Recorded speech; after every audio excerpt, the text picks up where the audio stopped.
Assalamualaikum warahmatullahi wabarakatuh. Pernahkah kalian mendengar bahwa golongan orang-orang yang akan selamat dari azab kubur itu seperti apa? Alam kubur merupakan alam yang akan dilalui oleh manusia setelah meninggal dunia hingga datangnya hari kiamat. Di alam kubur inilah manusia akan ditanya oleh malaikat Munkar dan Nakir. Pertanyaan tersebut juga menjadi awal dari nikmat manusia hingga siksaan di alam kubur.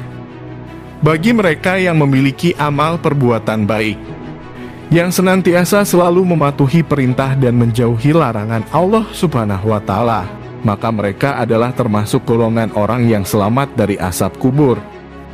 Apakah orang-orang yang mematuhi perintah Allah Subhanahu wa Ta'ala tanpa mendapat siksa kubur?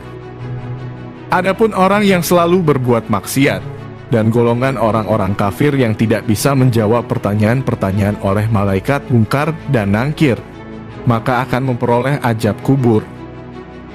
Lantas bagaimana kondisi orang-orang yang tidak beriman kepada Allah Subhanahu wa Ta'ala? Siapa yang dapat menolong ketika seseorang diazab kubur? Tonton video ini sampai akhir agar tidak sesat. Seperti apa pertanyaan yang diajukan malaikat Munkar dan Nakir? Setiap manusia yang meninggal dunia akan ditanya oleh malaikat, namun ada beberapa golongan yang dimudahkan, bahkan terbebas dari pertanyaan di dalam kubur. Inilah golongan orang-orang yang selamat dari azab kubur. Golongan yang pertama adalah orang yang mati syahid di medan perang untuk mempertahankan keimanannya kepada Allah Subhanahu wa Ta'ala. Dalam sebuah hadis disebutkan bahwa ada seseorang yang bertanya kepada Rasulullah Shallallahu Alaihi Wasallam, "Wahai Rasulullah, mengapa orang beriman akan diuji dalam kubur kecuali orang yang syahid?"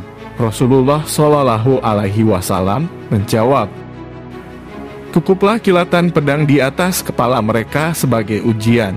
Hadis riwayat An-Nasai. Kemudian, golongan yang kedua adalah meninggal dikarenakan sakit perut.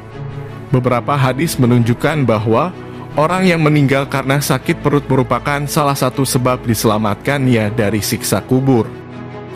Rasulullah Shallallahu Alaihi Wasallam bersabda, "Dan siapa saja yang mati karena sakit perut maka dia mati dalam keadaan syahid." Hadis riwayat Muslim. Lalu, golongan yang ketiga adalah meninggal pada hari Jumat. Rasulullah Shallallahu Alaihi Wasallam bersabda, "Setiap muslim yang meninggal pada hari Jumat atau malam Jumat akan dijaga oleh Allah dari fitnah kubur." Hadis riwayat Ahmad dan At-Tirmidzi. Kemudian, golongan yang keempat adalah meninggal karena ribat menjaga wilayah perbatasan di jalan Allah Subhanahu wa Ta'ala.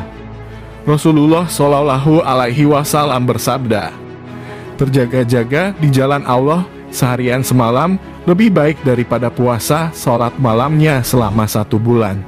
Seandainya ia meninggal, maka pahala amalnya yang telah ia perbuat akan terus mengalir dan akan diberikan rezeki baginya.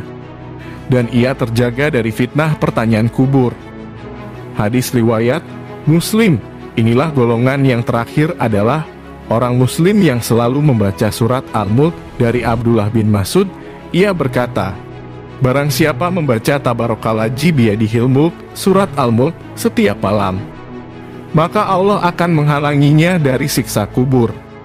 Kami di masa Rasulullah Shallallahu Alaihi Wasallam menamakan surat tersebut Al-Maniyah, penghalang dari siksa kubur. Dia adalah salah satu surat di dalam Kitabullah. Barang siapa membacanya setiap malam, maka dia telah memperbanyak dan telah berbuat kebaikan. Hadis riwayat An-Nasai dan Al-Hakim. Wallahu a'lam bishawab. Sahabat petunjuk Islam, mari kita awali hari ini dengan sedekah kebaikan dengan cara like, comment, share, dan subscribe. Mudah-mudahan kajian ini bermanfaat. Wassalamualaikum warahmatullahi wabarakatuh.